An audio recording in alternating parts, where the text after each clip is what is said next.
What's going on, mother truckers? I was just informed by a FedEx ground truck driver that says that he lost his job and that over 200 drivers lost their job as well. Pretty much what happened here is there's this guy right here, Spencer Patton. He owns the biggest contract with FedEx, right?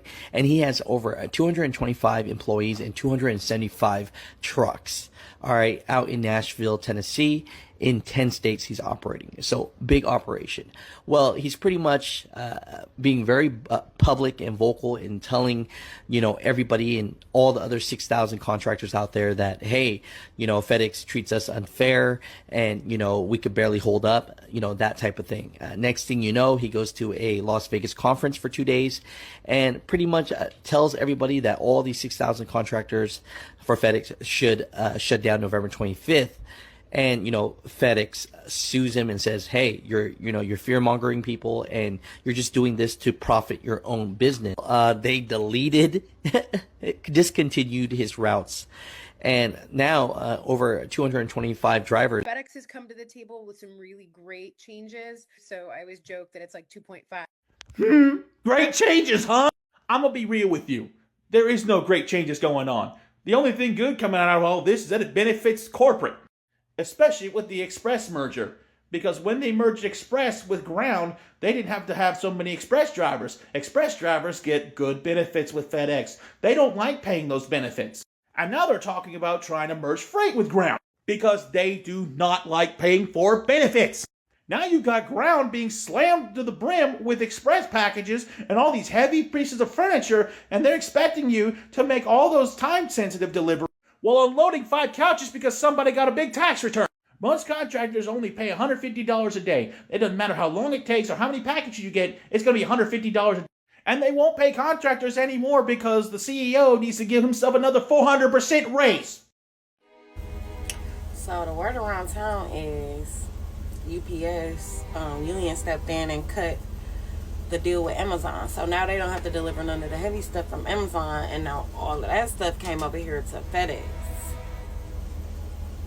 Why are they not compensating us for this shit? Why are they not paying us? We done took on such a heavy load.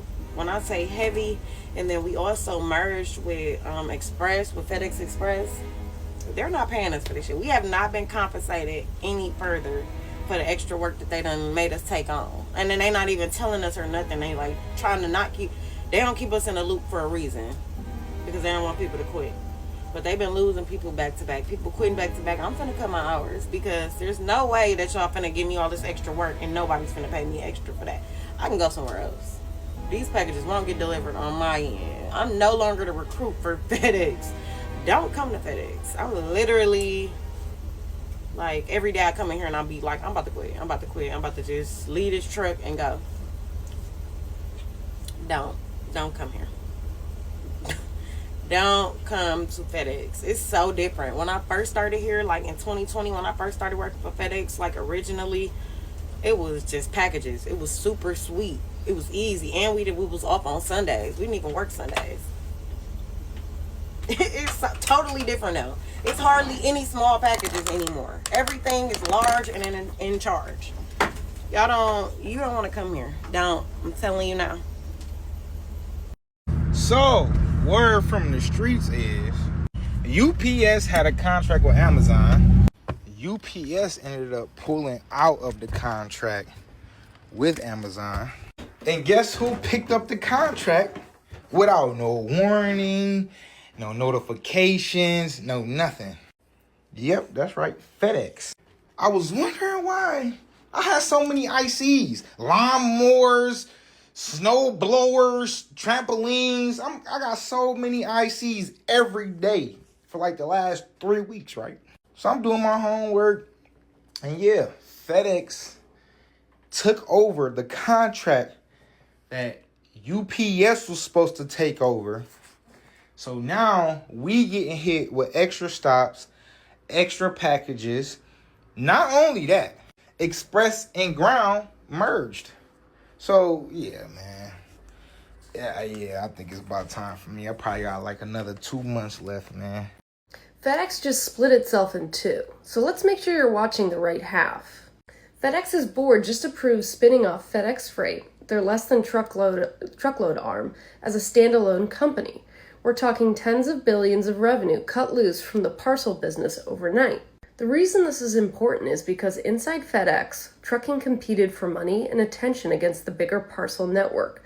The trucks on your porch, the express planes. Trucking always lost the fight. Now FedEx Freight only answers to itself. One P&L, one strategy, one set of customers. The news is calling that startup energy. I call it accountability. And accountability changes pricing, technology, and how fast they move.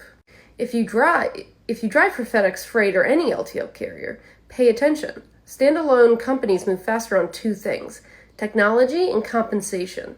Expect more route optimization, more cameras, more tracking, and possibly restructured pay. Owner-operators running with FedEx Freight or competing carriers like Old Dominion, Saia, XPO, the LTL market just got more competitive. Smarter pricing, but tighter performance metrics. Don't get complacent. For shippers and brokers, your LTL routing guide just got more interesting. A focused FedEx Freight is going to price aggressively where it wins and walks away faster where it doesn't. That means more discipline around freight class, density, accessorials. The shippers and 3PLs winning this cycle are the ones cleaning up their LTL data right now. Accurate weights, classes, dimensions, before the new FedEx Freight starts repricing the network.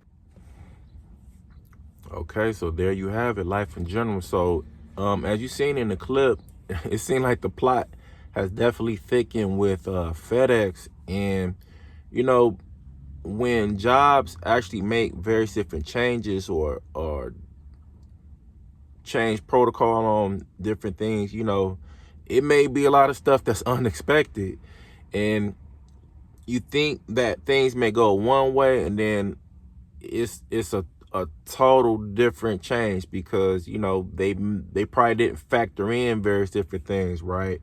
They never probably factored in that they may have to accommodate like bigger deliveries, right? And it's crazy, man. Leave a comment down below if you are a FedEx worker or you know somebody that's working for FedEx and, you know, has things gotten bad or much worse. You know, it's unfortunate because, you know, when you work in a job, you know, you pretty much kind of at the whim of like whatever policies or changes that that may come, you know, and that's the way it is. That's, you know, if you that's what most people are signed up for, right? But it is what it is, and you know, you just kind of have a pivot and just, you know, figure out, you know, how to move. But what's your thoughts? You know, leave a comment down below if you are a FedEx worker or if you're in the delivery world, I mean, so to speak. If you do deliveries or you drive FedEx trucks or UPS trucks, you know, have y'all noticed a significant change in how things are done? All right, I really appreciate y'all hearing what I gotta say, and I'll catch y'all on the next one. Peace.